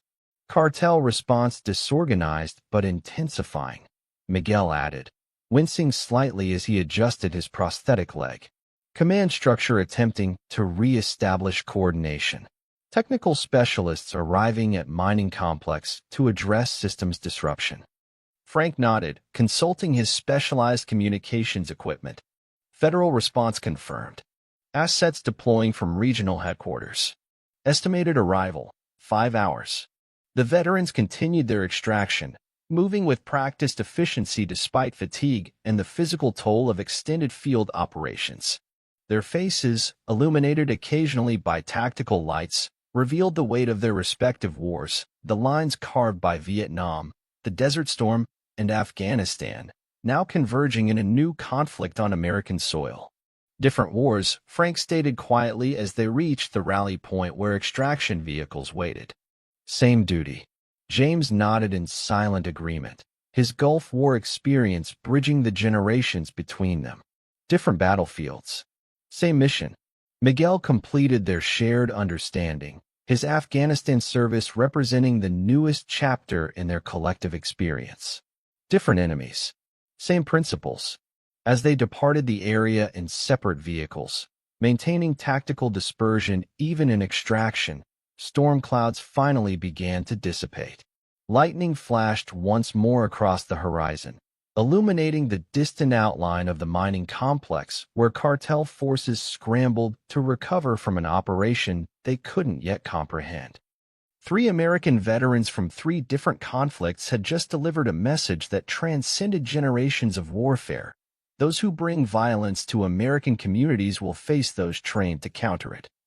Men shaped by different wars but united by unwavering principle. Dawn broke over Cielo Creek with the distinctive thump of helicopter rotors.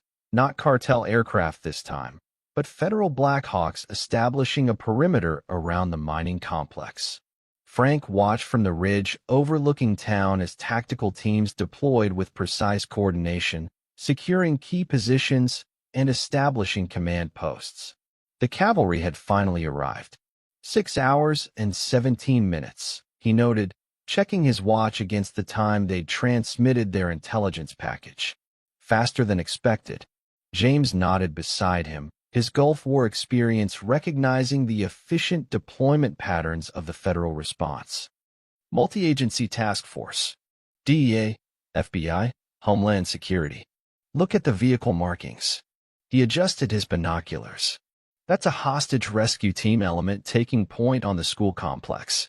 Miguel completed their observation team, his prosthetic leg finally properly adjusted after the previous night's exertions. Good tactical distribution. Prioritizing civilian security positions while establishing containment around primary targets. His Afghanistan experience assessed the operation with professional appreciation. Someone competent is running the show. The 3 veterans maintained their observation position, deliberately staying separate from the federal operation now unfolding. Their work was complete. The professionals were handling the next phase.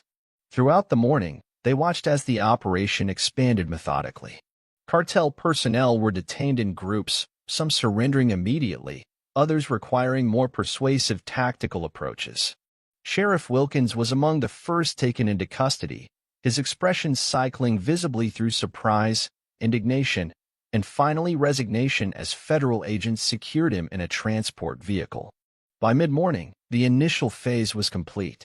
The town perimeter was secured. Cartel leadership was detained or contained. Most importantly, civilians were being systematically processed and cleared from potential danger zones. Medical teams attended to those requiring assistance, while specialized debriefers gathered statements from key witnesses.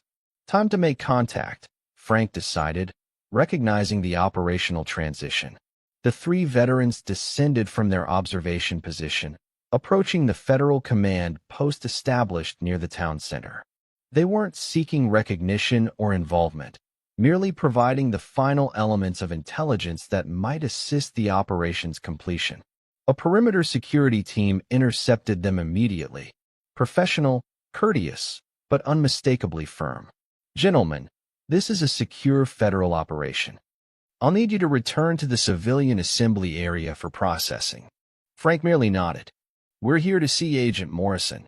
He's expecting us. The name, their federal contact from Operation Lighthouse, produced an immediate but controlled reaction. The security officer maintained his professional demeanor while calling it in, but his posture subtly shifted. These weren't ordinary civilians.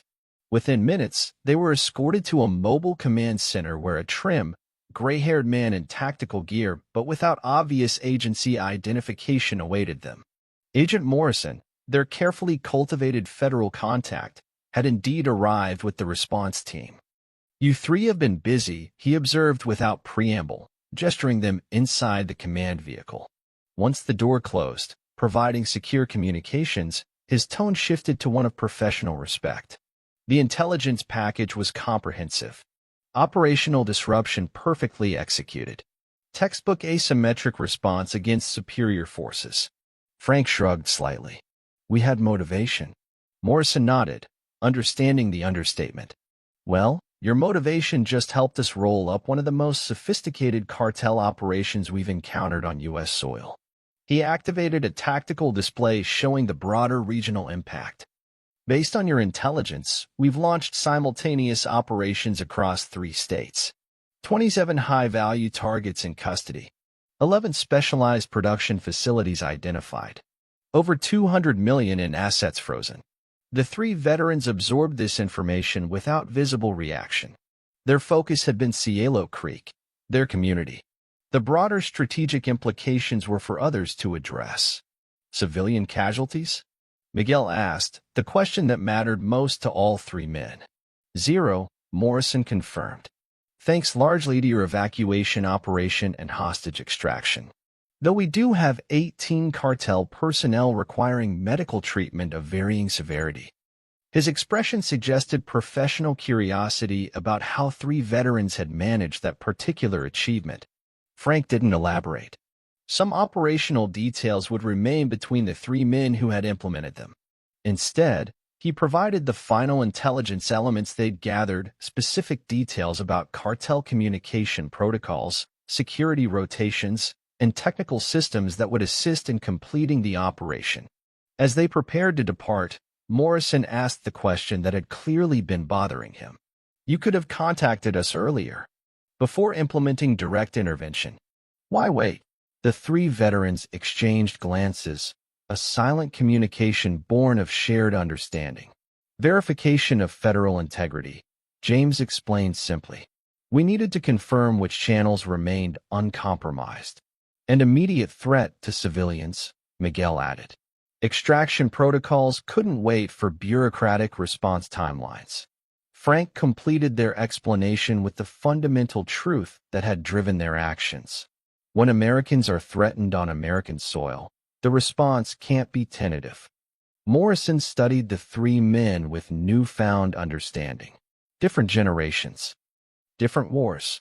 Same unflinching commitment to protecting their community. He nodded once, a gesture of professional respect, before turning back to his operational responsibilities. By afternoon, the situation in Cielo Creek had stabilized.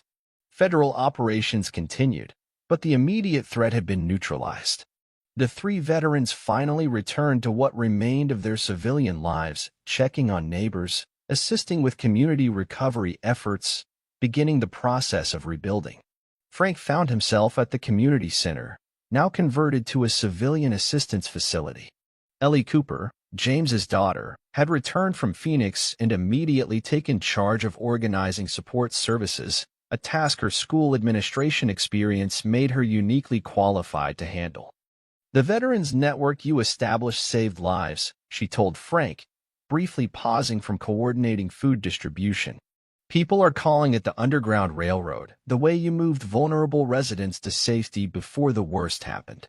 Frank shook his head slightly. We just created the framework. It was the community that implemented it.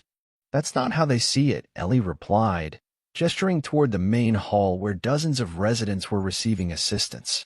Many paused to nod respectfully toward Frank as they noticed his presence.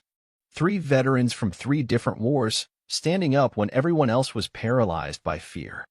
That matters to people. Similar scenes played out across Cielo Creek as the day progressed. James, helping restore communications infrastructure at the fire station, found himself repeatedly interrupted by residents offering thanks for sharing information they thought might assist federal authorities. Miguel, despite his obviously painful prosthetic leg, worked tirelessly with a volunteer team clearing debris from storm damage, receiving quiet acknowledgments from community members who now understood the true nature of the previous night's storm damage. By evening, federal authorities had established sufficient control to begin civilian reintegration. Residents who had been evacuated started returning under escort. Businesses began reopening with tactical teams still visible on street corners. A tentative normalcy began reasserting itself, though everyone understood that Cielo Creek had been fundamentally transformed by the experience. The 3 veterans gathered at the VFW Hall, which had been converted into an auxiliary support center. Around them, a new community framework was already emerging, residents organizing volunteer teams, establishing communication networks, implementing mutual support systems. The crisis had revealed vulnerabilities, but also unexpected strengths. They're adapting, Miguel observed, watching civilian volunteer teams efficiently distributing supplies, implementing organizational structures without federal direction. James nodded. Community resilience. Not waiting for official solutions. Frank recognized something even more significant. They're not acting like victims. They're acting like citizens taking responsibility for their community. The veterans' perspective wasn't just shaped by their military experience, but by their understanding of what makes communities resilient in the face of threats. Cielo Creek was demonstrating that resilience in real time, ordinary people stepping into extraordinary circumstances with determination rather than resignation. As darkness fell, Agent Morrison found them at the VFW hall. The federal commander had shed his tactical gear for standard agency attire, but maintained his professional demeanor. "Thought you should know," he informed them quietly. "We've confirmed your assessment of the operation. This wasn't just a local initiative. We're finding evidence of a coordinated strategic expansion across the entire border region." Cielo Creek was the proof of concept, the first implementation of a new operational model. Frank absorbed this confirmation without surprise. Infrastructure investment was too substantial for an isolated operation, which means others were planned, James added, the intelligence officer immediately grasping the implications. Morrison nodded. Already identified 3 additional communities targeted for similar operations. Intervention teams deploying now. He studied the 3 veterans with professional assessment. Your response here created the template for countering the broader threat. Strategic asymmetric resistance followed by coordinated federal intervention. The 3 veterans acknowledged this information without seeking credit or elaboration. Their focus remained local, their community, their neighbors, their responsibility.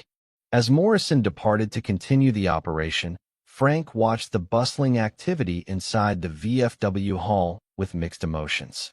The immediate threat had been neutralized, but the experience had irrevocably changed Cielo Creek.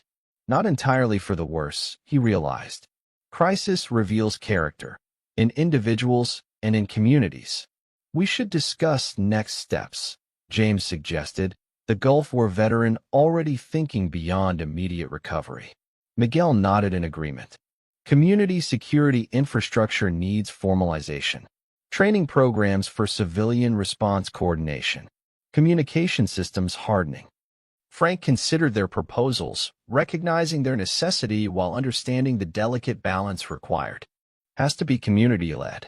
We advise, we support, but they implement. Otherwise, we're just another external solution. The 3 veterans understood this distinction instinctively. Their military service had taught them that sustainable security came from within communities, not imposed from outside. Their role would be to share knowledge, provide guidance, but ultimately empower citizens to protect their own. Dr. Abernathy found them still discussing framework options an hour later. The town physician had been treating patients non-stop since her release from cartel detention, but fatigue hadn't diminished her direct approach. "I'm establishing a community emergency response team," she informed them without preamble. "Need your input on training requirements and equipment specifications." Pastor Williams joined them moments later, equally determined. "Church Council is converting the fellowship hall to an emergency shelter. Could use some advice on security protocols and supply management." Throughout the evening, more community leaders sought them out, not for rescue or protection, but for knowledge transfer. How to establish neighborhood watch networks with actual effectiveness. How to implement communication redundancies against future disruptions. How to coordinate with federal authorities without depending entirely on external salvation. The veterans provided guidance without attempting to control, sharing expertise while emphasizing community ownership. This wasn't about creating a militia or vigilante framework. It was about citizen responsibility and community resilience against future threats of any kind. As midnight approached, the 3 veterans finally separated to find much-needed rest. Each man carried the physical and emotional toll of extended operations, though none would acknowledge it openly. Vietnam, the Gulf War, and Afghanistan had taught them to process such experiences internally while maintaining external focus on the mission. Frank returned to his damaged home, now missing windows and part of the roof from the previous night's storm activity that had actually been cartel retribution. As he entered, he found Martinez and his son Diego, the rancher and young Marine they'd helped escape, already at work making repairs. "Thought you could use some help," Martinez said simply. Frank nodded, accepting both the assistance and the deeper meaning behind it. Community reciprocity. Mutual support. The foundations of resilience. Similar scenes occurred across Cielo Creek as residents supported those who had stood for them.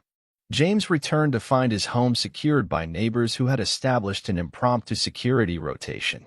Miguel found critical supplies delivered to his damaged residence by community members who understood his mobility limitations. Small gestures individually. Collectively, the foundation of a transformed community. By morning, federal operations had shifted to investigation and processing. Cartel personnel were transported to regional detention facilities.